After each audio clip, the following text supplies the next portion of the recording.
E eu, Zaunitas, eu não sei se você chegou a ver, mas caraca, mano, aconteceu um mega apagão no mundo inteiro. Que porra é essa? Do nada.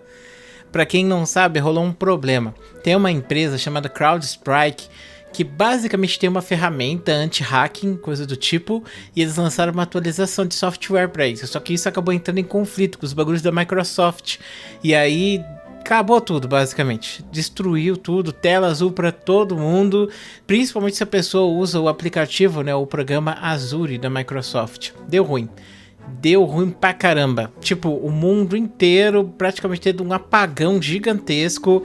Um apagão, como posso dizer pra você, um apagão cibernético. É o bug do milênio. A gente tinha medo que acontecesse o bug do milênio, né? Que era alguma coisa que pudesse aparecer e assim, do nada, deletar todos os computadores com tela azul e a gente perder tudo. E foi basicamente o que aconteceu, né? Tipo, lugares tiveram que atrasar os voos, sei lá, tudo teve que ser atrasado. Pessoas não conseguiram trabalhar. Foi um bagulho absurdo, caótico, insano. E sabe o que é mais bizarro de pensar? Que a gente tá vivendo a nossa vida normal e dane-se, sabe? Não fez diferença nenhuma. Não fez diferença na minha vida, provavelmente não fez diferença na sua vida. No máximo, você teve uma tela azul e teve que correr atrás pra arrumar, ou você não teve que trabalhar hoje por causa disso, ou você perdeu um voo por causa disso, mas no geral é bizarro a gente pensar como a gente é dependente do computador e como a gente não é. Não concorda comigo? Porque sempre tem esse papo de, putz, mano, vai vir uma tempestade solar e vai deletar a tecnologia do mundo.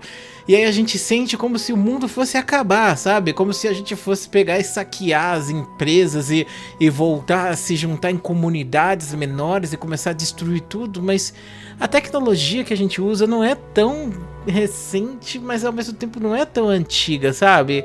A gente poderia dizer que a gente tem essa tecnologia há uns 50 anos, mais ou menos, mas mainstream mesmo, tipo, que virou um bagulho que é obrigatório todo mundo ter de 10 anos pra cá.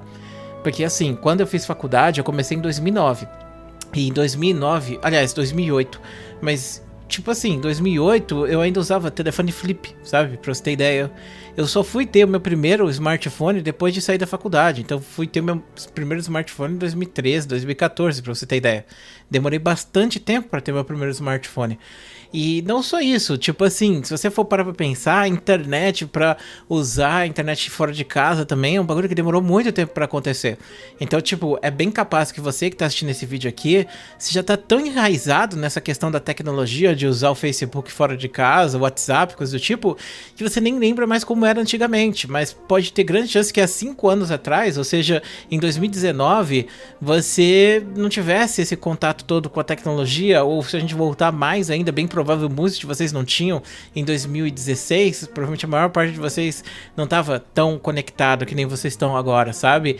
E tipo, é um bagulho recente que a gente tem a pensar que a gente necessita e como se fosse obrigatório, mas isso demonstra como a gente ficou viciado nisso, sabe? Como que essas redes sociais, elas se tornaram, sabe, uma espécie de droga que a gente tem que usar o tempo inteiro, senão a gente não consegue existir.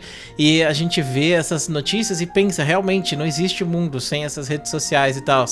Quando na verdade, não importa, na verdade, isso. O que importa é esses serviços essenciais, que inclusive também, pelo visto, não são tão essenciais assim, se você for parar pra pensar. Porque assim, beleza, digamos que acaba a internet, ou acaba tudo por um dia, ou 2 dias, ou até mesmo uma semana, isso vai ser um caos generalizado, mas não vai ser o fim, entendeu? Aí beleza, deu ruim lá com os bagulho de financeiro, tem muita gente rasgando dinheiro agora, rasgando a bunda porque o dinheiro desapareceu da conta. Sei lá, cara, sinceramente é bizarro demais a gente pensar como que também a gente deixou isso na mão de um monopólio, né?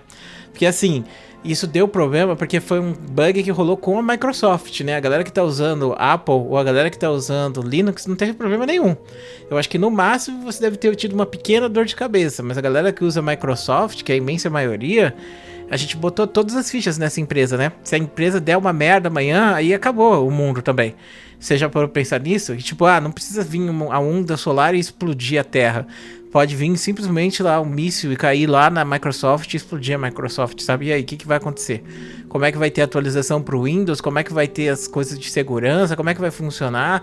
Como é que vai resolver? Pode funcionar por um tempo, mas, tipo, em algum momento vai ter necessidade de ter atualização, né? E eu acho que isso tudo é meio bizarro, né? Tipo, é bizarro você pensar como tem, por exemplo, uma ou duas corporações que dominam a maior parte das coisas que a gente tem. Eu não sei se você já viu aquela imagem que mostra, tipo, as empresas que têm controle das coisas que a gente come. E aí, tipo, tem cinco empresas que cuidam de praticamente tudo, mano. Tipo, a Nestlé, a Coca-Cola. Só essas duas, mano. A maior parte das coisas que você tem na sua geladeira são dessas duas empresas. E, tipo assim, você pode até falar, não, mas eu não tomo Coca-Cola daqui. Mas a Coca-Cola não faz só refrigerante, não. A Coca-Cola tem muitas outras coisas. A Nestlé tem muitas outras coisas. E assim por diante, né? Kraft tem muitas outras coisas. Então essas empresas são conglomerados absurdos. Falando de jogos de videogame, você tem 2 ou 3 conglomerados que tem aí 100% dos jogos, se você for para pensar. 100% não, porque tem jogos indie, mas tipo 95%. A Tencent, por exemplo, que é o maior conglomerado, ela é dona de tudo, mano. Ela é dona da... Ela só não é dona da Steam, porque a Steam não é de capital aberto, mas ela é parcialmente dona da Epic Games, da Ubisoft, da Electronic Arts, 100% da Riot Games, da Bluehole, de várias empresas. E, tipo, são as empresas mais importantes. Você vê o top 10 jogos mais jogados do mundo, 9 deles são da Tencent, sabe? E isso é bizarro, porque se der alguma merda na Tencent, ou a Tencent decidir que ela não quer mais investir em tal coisa, mesmo que seja um negócio culturalmente relevante ou importante, vai ficar com Deus, entendeu? Inclusive, uma discussão interessante pra gente levantar sobre jogos de videogame serem considerados obras de arte, ou até mesmo filmes, né? Que inclusive rolou essa discussão recentemente sobre filmes por causa do Scorsese, que tava falando sobre esses filmes de heróis e tal, que será que eles seriam considerados arte ou coisa do tipo? Porque a gente tem a ideia de que arte é expressão, mas esses filmes são filmes para ganhar dinheiro. Assim como você tem jogo que é uma espécie de expressão, uma arte, mas você também tem jogo caça-níquel pra caramba, sabe?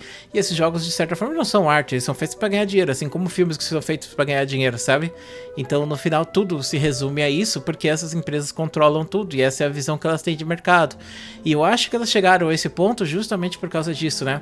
Porque elas são tão mercenárias que elas simplesmente conseguiram tomar todas as decisões pra, tipo, monopolizar tudo. Porque a pessoa que tá pensando em fazer por amor não tem espaço perante uma empresa que tem dinheiro infinito pra investir e quebrar o mercado. Um exemplo disso recente é a Sony com os jogos de videogame. A Sony investiu dinheiro pesado nos jogos de videogame porque ela tava, entre aspas, monopolizando. A Microsoft não chegou junto da Sony nos últimos 5 anos e a Microsoft ficou pra trás. A Nintendo tá seguindo seu próprio caminho e a Sony meio que monopolizou esse mercado do AAA. E o mercado do AAA tá falindo por causa disso, porque a Sony tem esse dinheiro infinito e colocou tanto dinheiro nos jogos que hoje em dia um jogo custa 400, 500 milhões de dólares e ninguém tanca isso. E ao ponto de que hoje em dia a gente tá vendo esses jogos deixarem de existir, literalmente. E a própria Sony, que tá agora reinando sozinha, tá olhando pra trás e falando, porra, só os nossos jogos, e o pior de tudo, eles não são financeiramente viáveis pra gente, e estão fazendo com que a empresa mude as suas estratégias e outras coisas mais. Então, talvez a tendência da humanidade seja monopolizar qualquer coisa, porque as pessoas vão por efeito manada. Tipo, a pessoa vai e compra um PlayStation, às vezes não porque ela gosta, mas porque ela tem a visão de que aquilo é o sinônimo de videogame, sabe? Porque a empresa ficou tanto tempo ali que ela se tornou esse sinônimo e logo monopoliza esse mercado. Mesmo que tenha outras opções que sejam melhores, até mesmo pro próprio, sei lá, a pessoa gosta de jogo tipo de brincadeira, de família e tal, que nem os jogos da Nintendo, mas ela não consegue ver que existe algo além, ela vê só o superficial, e aí gera essa monopolização, assim como o Windows. Eu sou parte dessa monopolização, eu venho aqui e utilizo o Windows porque eu tenho preguiça de ter o Linux, assim como uma pessoa tem preguiça de pesquisar um videogame e acaba ajudando nessa monopolização do mercado, mas a gente fica à mercê de poucas pessoas, e hoje a gente tem 3, 4, 5 pessoas no mundo que talvez tenham mais poder do que muitos estados, e são financiadas inclusive pelo próprio estado, como é o caso do Elon Musk, que recebe um subsídio absurdo do estado norte-americano, né? E o Elon Musk é o homem mais rico do mundo, e ele tem muito poder, mais poder do que muitos países aí. Algumas pessoas idolatram esse cara, mas eu acho que uma corporação ou uma pessoa não deve ter poder assim. Eu acho que isso vai contra a liberdade das pessoas. As pessoas elas têm que ter poderes equivalentes e têm que ter liberdades equivalentes também. Mas nesse caso a gente dá o poder para uma pessoa, inclusive ditar qual é a liberdade que as outras pessoas vão ter. E é justamente o que está acontecendo com o Elon Musk. O Elon Musk, ele tem tanto poder que ele comprou uma das maiores redes sociais e hoje ele define os comportamentos que podem e não podem estar nessa rede social. E por mais que você ache, pô, tá certo, porque o viés do Elon Musk é o mesmo viés que você tem, tenha em mente que talvez as outras pessoas não concordem e tenham suas opiniões cerceadas justamente porque ele comprou a rede social do jeito que ele comprou, entendeu? Então, sobre você se expressar, eu acho que ninguém deveria ter o poder de limitar isso de forma alguma. Mas essas pessoas, elas têm esse poder. E eu acho isso muito absurdo. A gente vive num episódio de Black Mirror, essa é a realidade. E hoje a gente pode ver isso com mais clareza.